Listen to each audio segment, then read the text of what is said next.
Kolkata doctor case में बिछा मिला। ऐसा लंबा जाल कातिल कौन है? उलझी सीबीआई। सीसीटीवी फुटेज ने घुमा दिया पूरा केस। सीसीटीवी फुटेज में सिर्फ संजय राय नहीं, चार और दरिंदे चेहरे देख हिल गई पूरी सीबीआई, जिसमें पहला अर्का जो कि first year post graduate trainee doctor है, दूसरा सौमित्र जो कि first year PG trainee doctor है, तीसरा शुभदीप जो कि इंटर्न चेस्ट मेडिसिन डिपार्टमेंट में है, चौथा गुलाम जो कि हॉस्पिटल का एक स्टाफ है। यह चार और लोग हैं जो सीसीटीवी में दिखाई दिए। दरअसल 9 अगस्त की रात को जो यह रूह कंपा देने वाला वारदात हुआ, अब सीबीआई के पास में उसका एविडेंस है। बताया जा रहा है कि उस रात करीब 12 बजे एक ग्रुप, जिस ग्रुप में डॉक्टर बेटी हैं, साथ में 2 ट्रेनी डॉक्टर, एक का नाम अर्का, दूसरा सौमित्र, दोनों जूनियर थे, जबकि डॉक्टर बेटी सीनियर थी। तय 30 घंटे की लंबी शिफ्ट खत्म हो जाती है। यह तीनों जाते हैं, डिनर करते हैं। करीब 12 बजे डिनर करने के बाद यह ग्रुप डिसाइड करता है कि थोड़ा रिलैक्स हो लेते हैं। तो यह 12 बजे के तकरीबन सेमिनार हॉल जाते हैं और वहां डिसाइड होता है कि नीरज चोपड़ा का ओलंपिक भाला फाइनल जो है, उसे देखा जाए और आराम किया जाए। 36 घंटे के लॉन्ग शिफ्ट के बाद अर्का, सौमित्र और डॉक्टर बेटी तीनों नीरज चोपड़ा का ओलंपिक गेम देखते हैं और उसके बाद लगभग 2 बजे के करीब सौमित्र और अर्का दोनों सेमिनार हॉल से बाहर चले जाते हैं और सेमिनार हॉल के जस्ट अपोजिट साइड एक स्लीप रूम होता है जहां पर पोलीसोम्नोफीलिया जाता है। कहने का मतलब नींद में उनके शरीर में क्या क्या बदलाव हो रहे हैं वो चेक करने के लिए एक रूम बनाया गया है उस हॉस्पिटल के अंदर, और उस रूम में जाकर के दोनों डॉक्टर अर्का और सौमित्र सो जाते हैं। लगभग 2 बजे के आसपास डॉक्टर बेटी अकेले सेमिनार रूम में रेस्ट करने का फैसला लेती हैं। इस बीच जो तीसरा डॉक्टर होता है, जो इंटर्न होता है, यानी कि शुभदीप, वह भी इन तीनों के साथ ड्यूटी पर था। दरअसल शुभदीप 3rd फ्लोर पर था और यहीं 3rd फ्लोर पर सेमिनार रूम भी है जहां वारदात हुई है। उसी फ्लोर में एक और रूम है, इंटर्न रूम, वहां वह मौजूद रहता है। शुभदीप, जरा इस बात को ध्यान समझिए, लेकिन उससे पहले दोस्तों, डॉक्टर बेटी को न्याय मिले और जो उसके अपराधी हैं उन्हें कड़ी से कड़ी सजा मिले। इसके लिए इस वीडियो पर एक लाइक तो बनता है। फटाफट वीडियो को लाइक कर दीजिए। दरअसल दोस्तों, इसके बाद सीन ऑफ इवेंट कुछ इस प्रकार से सामने आया। सीसीटीवी फुटेज में केस पूरा उलझ सा गया है और सीबीआई को 4 लोगों के पॉलीग्राफ टेस्ट की डिमांड करनी पड़ी, यानी कि ला डिटेक्टर टेस्ट। जी हां दोस्तों, अब ध्यान से सुनिए। रात के 2 बजे दोनों डॉक्टर सौमित्र और अर्का डॉक्टर बेटी को सेमिनार हॉल में छोड़ते हैं और सोने के लिए स्लीप रूम, यानी सेमिनार हॉल के जस्ट सामने वाला रूम जो है, वहां चले जाते हैं। 2 बजे डॉक्टर निकलते हैं। सेमिनार हॉल से डॉक्टर बेटी अकेली है। ठीक रात के 3:42 पर संजय रॉय पार्किंग में देखा जाता है। अपनी बाइक को हॉस्पिटल के गेट के पास खड़ा करते हुए 3:48 को वह इमरजेंसी बिल्डिंग, जिसके 3rd फ्लोर पर सेमिनार हॉल था, जहां वारदात हुई, उस इमरजेंसी बिल्डिंग के अंदर घुसता नजर आया है और 4:30 पर वह कॉरिडोर के पास पहुंच जाता है। वह कॉरिडोर, वह गलियारा जहां पर सेमिनार रूम मौजूद है, तीसरे फ्लोर पर तो ठीक 4:03 पर सीसीटीवी कैमरे में कैप्चर हुआ है। लेकिन रुकिए भी, 4 बज से पहले, सिर्फ 30 मिनट पहले जिस प्रकार से इंफॉर्मेशन निकलकर सामने आ रही है इंटरनेट पर और आज तक के शो में भी बताया गया है, ठीक 4:30 पर रॉय गलियारे में देखा जाता है और उससे 30 मिनट पहले 4 बजे एक शख्स दिखता है।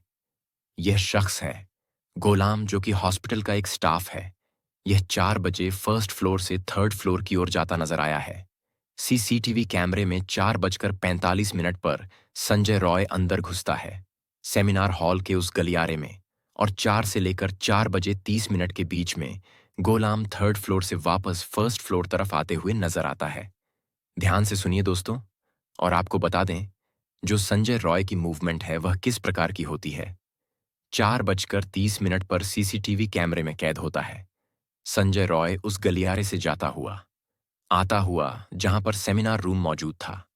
4:50 के बाद 4:32 पर ऑलमोस्ट गुलाम जब 3rd फ्लोर से नीचे आता है, उसी बीच 4:32 पर बाकायदा सीसीटीवी कैमरे में कैद हुआ है संजय रॉय, जो कि सेमिनार रूम के बाहर निकलता है और उसके बाद 4:32 पर वह पूरा हॉस्पिटल प्रेमास छोड़ करके अपने बाइक में बैठकर वापस निकल जाता है। अब बात समझिए यहां पर कहां आंकड़ा उलझ रहा है, क्यों सीबीआई की जांच फंस चुकी है। उस फ्लोर पर जब यह वारदात हो रही थी 4 लोग मौजूद थे, ऐसा माना जा सकता है। अर्का सुमित्रा जो दोनों सेमिनार हॉल के ठीक सामने जो स्लीप रूम था वहां रेस्ट कर रहे थे। जस्ट सामने उसी फ्लोर में एक रूम है जहां सुबह दीप जो कि एक इंटर्न थे वह वहां पर ऑपरेट कर रहे थे मौजूद थे। इसके बाद यह देखा गया कि गुलाम जो कि हॉस्पिटल का स्टाफ था वह ऑलमोस्ट उसी टाइम पीरियड के अंदर उन्हें 29 मिनट के अंदर जब संजय रॉय 43 पर एंटर करता है सेमिनार हॉल के गलियारों में घूमता हुआ नजर आता है और उसके बाद में 4:32 पर सेमिनार हॉल से बाहर निकलता नजर आता है। उन्हीं 29 मिनट के दौरान जो है गुलाम का भी उसी फ्लोर पर मौजूद होना, 4 शख्स उसी फ्लोर पर मौजूद थे। एक डॉक्टर, एक ट्रेनी डॉक्टर, डॉक्टर बेटी उसके साथ में इतना जघन्य अपराध होता है महज 29 मिनट के अंदर। बात समझिए 29 मिनट के अंदर जो गलत काम करना था वह किया गया। उसके बाद इतनी बुरी तरीके से बॉडी को डैमेज किया गया, शरीर का कोई अंग नहीं छोड़ा गया। यह बात थोड़ी हजम नहीं होती। इतना विप तरीके से सारा कुछ करना, 29 मिनट के अंदर सारा काम कर लेना। नशे में धुत होने के बावजूद संजय रॉय नशे में धुत था। यह कंफर्म हो चुका है डॉक्टर बेटी के साथ में जघन्य अपराध हुआ है, गलत काम हुआ है, यह भी पुष्टि हो चुकी है। तो इतना सब कुछ वहां पर होता है और एक चीख, एक आवाज तक नहीं निकलती है जो कि उस फ्लोर में मौजूद 4 लोगों के कानों तक पहुंच पाती है। क्या यह सवाल नहीं खड़े करती?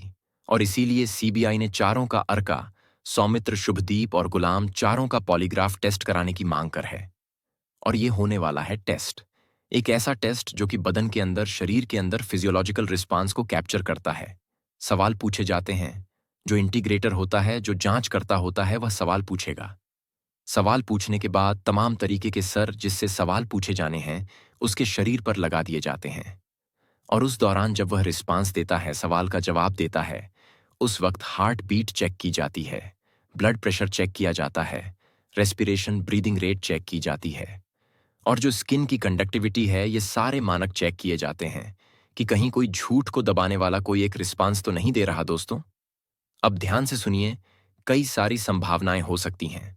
डॉक्टर बेटी के जो माता पिता हैं उनका सीबीआई से यह सवाल है कि उनका पूरा विश्वास है देश के संविधान के ऊपर और देश की जांच संस्थाओं सीबीआई और कोर्ट के ऊपर भी। उन्होंने कहा कि एक से ज्यादा लोगों का इवॉल्वमेंट हो सकता है, यह किसी एक का काम नहीं हो सकता, उनका यह संदेह है। अब अगर देखा जाए 4 लोग वहां मौजूद थे और चारों ने कुछ नहीं सुना, इतनी बड़ी वारदात हो गई। अब यह कहा जाता है कि जो सेमिनार हॉल है वहां पर सेमिनार कंडक्ट किया जाता है तो बाहर की आवाज अंदर ना आए, इसीलिए सेमिनार हॉल को पूरी तरीके से साउंड प्रूफ बनाया गया है। एक कारण यह हो सकता है, लेकिन संभावनाएं अनगिनत हैं। क्या यह हो सकता है कि एक सोची समझी साजिश थी जिसमें कि प्रिंसिपल भी इवॉल्व था? यह सिर्फ संभावना है, कंस्पिरेशन थ्योरी है, इसमें कोई सत्यता नहीं है, कोई सबूत नहीं है, लेकिन संभावनाएं बनती हैं क्योंकि पॉलीग्राफ टेस्ट संदीप घोष का भी होना है जो कि आरएसएसजी कॉलेज के प्रिंसिपल हैं। तो कहानी यह है कि अगर ऐसा है तो क्या कोई बड़ी ताकत इसमें इवॉल्व है?